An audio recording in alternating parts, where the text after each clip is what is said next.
विश्वकप्र नुआ champion England.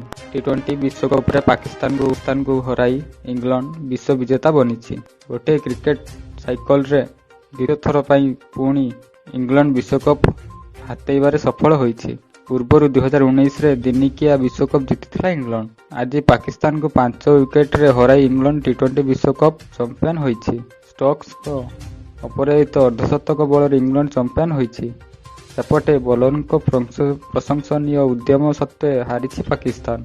Match रे toss जीति प्रथमे बॉलिंग निष्पत्ति नेइथिला इंग्लैंड बॉलर को आगरे बेसी समय तिष्ठि पारि नथिले पाकिस्तानी बैटर। साम आदिल रशीद, क्रिस जॉर्डन को बॉलिंग रे मात्र 129 रन रे सीमित रहिथिले पाकिस्तानी दल पक्षरु बाबर आजम 32 रन करिथिला बेले मासूद 38 रन करिथिले। 138 रन रो विजय लक्ष्य नहीं मैदान को ओह्लाइथिबा इंग्लैंड रो मध्य विकेट पतन घटिथिला। हेले बेन दल को विजयी करथिले।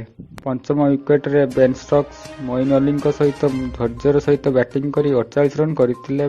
बेन स्टोक्स अपराजित 52 रन संग्रह करथिले।